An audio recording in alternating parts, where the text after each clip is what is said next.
आज आपको power station बनाने का, आप जो काम करने जाओ वो काम में 100% सफलता मिलने के लिए और आप में ऊर्जा पुंज शक्ति प्रकट होने के लिए एक दिव्य शास्त्रीय गुप्त और सर्वोत्तम उपाय, जिसको करने के बाद आपको निश्चित अनुभव होगा कि मेरे साथ कुछ चमत्कार घट रहे हैं। और जब साधकों के मुख से कोई उपाय सुनोगे, वो उपाय ही गुरु मंत्र बन जाता है। ध्यान रखना, कोई भी संत, कोई भी साधक अपने मुख से कोई उपाय बता रहे हैं तो लोक कल्याण के लिए आशीर्वाद दे रहे हैं। वो उपाय नहीं है, उनके द्वारा मंत्र आशीर्वाद है। तो कई लोग मेरे पास आते हैं, कहते हैं महाराज काम करने के लिए बड़े जोश से निकलता हूँ, लेकिन रास्ते में ढीला पड़ जाता हूँ, डरने लगता है कि ऐसे डर लगने लगता है कि मेरा काम होगा कि नहीं, मन में घबरा जाता हूँ। तो वहाँ जाके पूरी तरह से बात नहीं कर पाता हूँ, वहाँ जाके पूरी तरह से समझा नहीं पाता हूँ। दुकान में बैठा हूँ, लगता है कि कस्टमर आ रहा है, कैसे भी इसको पटाऊंगा, अच्छे से धंधा करूंगा, लेकिन वो सामने आके माल पूछने लगता है तो मेरा मुंह खटखट करने लगता है, यूँ घबराने लगता हूँ और हकलाने लगता हूँ और परेशानी खड़ी हो जाती है महाराज। और कोई भी काम करने जाता हूँ सफलता नहीं मिलती, और कहीं घर में भी अनशन तकलीफें आ जाती है। मेरी पत्नी को मैं समझाना कुछ चाहता हूँ और कुछ समझा देता हूँ, इससे क्लेश शुरू हो जाता है घर में। बच्चे कहने नहीं मानते, उनको कैसे संभालूं, संभाल नहीं पाता हूँ, क्योंकि मेरे में वो बल प्रकट नहीं होती जिस बल को प्रकट करने से सब दबे रहे हैं। बच्चे अपनी मनमानी कर रहे हैं, पत्नी नाराज होती है, गिराक वापस चले जाता है। कई चीजों से मैं अपने आप को असमर्थ, असहाय और अशक्त महसूस करता हूँ। असमर्थ हो, असहाय हो, अशक्त हो, एक ही कारण है कि आपके पूर्व जन्मों के कर्म, आपके पूर्व जन्मों के पाप, पितृ श्राप, गुरु श्राप, देव श्राप, विभिन्न प्रकार के कर्म आपके चक्रों में, मूलाधार में, स्वादिष्ठान में, मणिपूरक, अनाहत, विशुद्धि, आज्ञा, 6 चक्रों में भर के दोष कर रहे हैं, जिससे हम लोगों में यश नहीं पाते, समाज में नाम नहीं पाते, कहीं काम करते हैं तो सफलता नहीं पाते। हम खुद में ही एक ऐसे बिना पानी की टैंक की तरह घूमते हैं, जो बिना पानी का होने से वो टैंक होते हुए भी नहीं होने के समान है।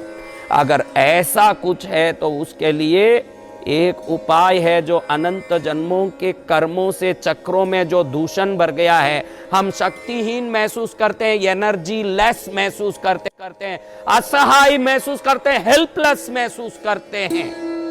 हेल्पलेस हो, एनर्जी लेस हो और मनी लेस हो कि माइंडलेस हो, आप कैसे भी रहें, मेरा ये उपाय करने के बाद आप देखोगे कि एनर्जी ऐसी आ रही है कि कस्टमर को मुंह खोलने की जरूरत नहीं, अपना चेहरा देख के ही बोलता है कि माल दे दो, मेरे को लेना है। पत्नी को समझाने की जरूरत नहीं, हमारे आने मात्र से खुश हो जाती है। बच्चों को धमकाने की जरूरत नहीं, बच्चे खुद ही बोलते हैं डैडी जैसे आप कहेंगे हम वैसे करेंगे। ये शक्ति जब चक्र बलवान हो जाते हैं, नाड़ियाँ बलवान हो जाती है, हमारे में सभी प्रकार के सामर्थ्य की दिव्य शक्ति प्रकट हो जाती है, तब ये कर्म संपन्न होता है। और इसके लिए शास्त्रों में विशेष चीज़ें बताई है। इसमें सरलता से आपको जरूरत पड़ेंगे 12 पान। कितने पान? आप भी चैनल देख के बोलना, 12 पान। जब 12 पान आपके पास होंगे, आपको पहले भी बताया मैंने, बरास में जो, कपूर में जो सुगंध है और लक्ष्मी को खींचती है, सौंफ में जो सुगंध है लक्ष्मी को खींचती है, काली मिर्च में जो तीकास है शत्रुओं को मारती है। इसीलिए काली मिर्च के, लाल मिर्च के हवन होते हैं तो शत्रुओं की समाप्ति हो जाती है। कई लोगों को लाल मिर्च से बगलामुखी का, प्रत्यंगिरा का हवन करते आपने सुना होगा।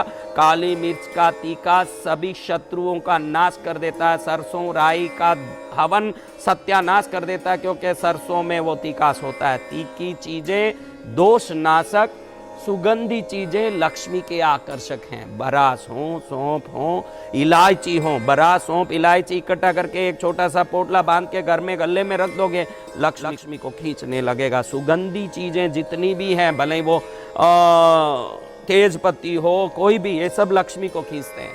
तीखी चीजें जितनी भी है वो सब दोष नाश करते हैं, और जितनी भी खट्टी चीजें हैं नजर, डोरे, डांडे, मंत्र तंत्र का समाप्त करते हैं। इसीलिए इमली, नींबू से कई मांत्रिक क्रियाएं होती है।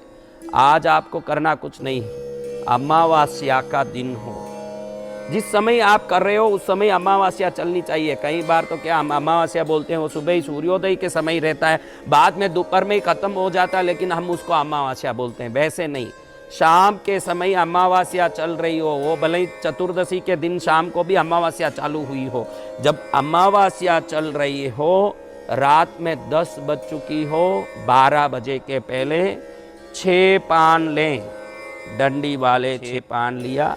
इन 6 डंडी, कभी आपने पान को, जीवन भर लोग पान बीड़ा खाते हैं लेकिन पान की डंडी को नहीं खाए। थोड़ा सा पान की डंडी खाओगे ना, हरी मिर्च खाने की कभी नौबत नहीं आएगी, क्योंकि वो ऐसा तीखा होगा कि 10 दिन तक मुंह जला दिखेगा। इतनी ताकत इस तीखा की डंडी में है। इसकी शक्ति मात्र ही चक्रों में बसी हुई अनंत जन्मों के दोषों का निवारण कर सकता है।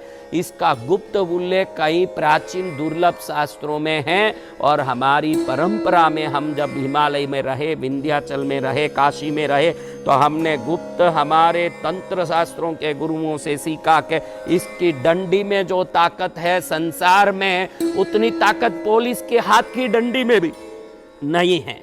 पुलिस की हाथ की डंडी खाली चोरों को मारेगी, ये पान की डंडी आपके पापों को मार के नष्ट कर देगी। ये ताकत इस डंडी में है। करना कुछ नहीं है, एक घी का जलता दीपक जिसमें घी भर गया हो, ऐसे मैंने चुपके ऐसे नाम के लिए लिया, आपको दिखाने के लिए ये दीपक लिया हो, और उस दीपक में घी भरा हो, घी होना चाहिए, तेल नहीं, घी भरा हो। लाल ऐसे नाड़ा छड़ी का 2 डोरों का बत्ती बनाया हो, चोटी की तरह उसमें डाला हो। फिर एक एक करके एक एक डंडी को ऐसे तोड़ के एक डंडी को इसमें डालें। ऐसे 6 डंडी उस दीपक में डाल दें। इस दीपक के अंदर 6 डंडी, एक डंडी डालते समय भी ओम रीम नमः, ओम रीम नमः, ओम रीम नमः 6 बार 6 डंडी डालते समय ओम रीम नमः बोलते बोलते डंडी डाल दें। अब 6 पान का तो उपयोग ऐसे हो गया। अब बाकी 6 पान को पत्तियों की तरह यहाँ बिछा दें, ऐसे 6 पान को। ये जो है आप वीडियो देख सकें इसलिए मैंने इसको थोड़ा नीचे रखवाया है, लेकिन ये टेबल आपके चेस्ट के भी ऊपर होनी चाहिए ताकि वो दीपक आपको दिख सकें। अगर ये टोडी से ऊपर हो तो बहुत अच्छा है। ये नाक के बराबर दीपक हो और आंख में उसका लो चलता हो तो ये सही माप है। आंख की ओर दीपक का ऐसे बैठे हैं सीधा, ऐसे नहीं देखना पड़े, ऐसे झुक के नहीं देखें, ऐसे सीधा देखें, ऐसा लो हो, ऐसा लो सीधा जाता हो, ऐसे ऊंचे। मैं तो इसलिए इसको ऐसे रखा हूँ कि आपको मैं ये बता सकूँ। अगर मैं ऊंचा कर लूँ तो कुछ दिखेगा ही नहीं, इसलिए ये डंडियों का ये दीपक ऐसे देखिए, मैंने ऐसे रखा है, इसको ऐसे रख दिया।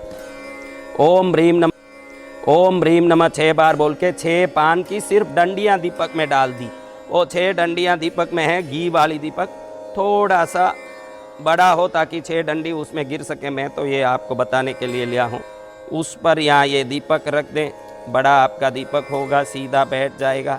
ऐसे रख दिया। अब ऐसे रखने के बाद ऐसे इसको हाथ करके अमावस्या की रात में 10 से 12 बजे के अंदर, अगर बराबर 12 बजे करते हैं तो सबसे बढ़िया है। बराबर 12 बजे करते हैं तो ऐसे हाथ से ऐसे करके दोषम नसी नसी, ऐसे दोषम नसी नसी ऐसे करके दोषम नसी नसी। ये घी में वो पान की डंडी का तीखास जब चढ़ने लगता है और आप ऐसे करते हैं तो आप में उसकी ऊर्जा अंदर प्रवेश कर। ऐसे इसलिए करना है कि ये आपके लिए है। ये आप ब्रह्मांडीय ऊर्जा को, देवताओं को ये संकल्प के रूप में दिखा रहे हैं कि ये मेरे लिए हो रहा है। दोषम नसी नसी, दोषम नसी नसी, दोषम नसी नसी। अगले दिन 6 बार ये करना है, ऐसे 6 बार करना, 6 बार दोषम नसी नसी, दोषम नसी नसी 6 बार करना है। अगले दिन आपको पावर महसूस नहीं हुआ तो मुझे पूछ सकते हैं। ऐसे बलवान दिखोगे, बोली में ऐसी तीक्ष्णता आएगी, आप कुछ भी बोलो तो लोग ऐसे मानने लगेंगे, लगता है कि 12 पान से क्या हो जाएगा।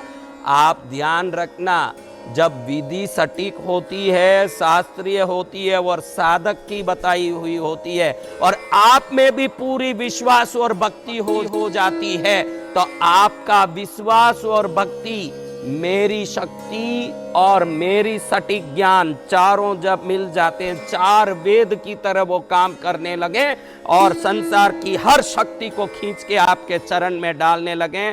पत्नी क्या कहना मानना और प्रेम करना, बच्चे क्या आज्ञाकारी बनना, व्यापारी गिरा क्या अपने मिलनसार जीवन में व्यापार करना, संसार में क्या यश कीर्ति पाना, दुनिया में क्या राजा बनना, ये मात्र 12 पान का ये दीपक आपके जीवन में कई हरे भरे पत्ते खड़े कर देंगे, जो आप वट वृक्ष बन के शाखाओं के साथ अनंत पीढ़ियों के लिए सुख उत्पन्न करके निर्माण करेंगे। ऐसा दीपक जला के अपनी ताकत, शक्ति, सहायता, सहयोग, सामर्थ्य सब प्राप्त करके जीवन में सर्वोत्तम बने। और जब सर्वोत्तमता अनुभव हो तो गरीबों के लिए, दुखियों के लिए, पशुओं के लिए सेवा करके अपने सामर्थ्य का कुछ अंश लोक मंगल में, लोक कल्याण में अर्पित करें, जिससे भारत देश सुदृढ़, श्रेष्ठ, शक्तिमय हो और देश का हर नागरिक श्रेष्ठ, समृद्ध हो। इसी भावना के साथ घर घर में अमावस्या को पान का दीपक जले और उस दीपक के प्रभाव से शक्ति, समृद्धि, सहायता, सहयोग, श्रेष्ठता, आनंद प्राप्त हो। यही मंगल कामना के साथ आप एवं आपका प्यारा परिवार स्वस्थ, सुरक्षित, सुखी एवं समृद्ध रहें, यही प्रार्थना।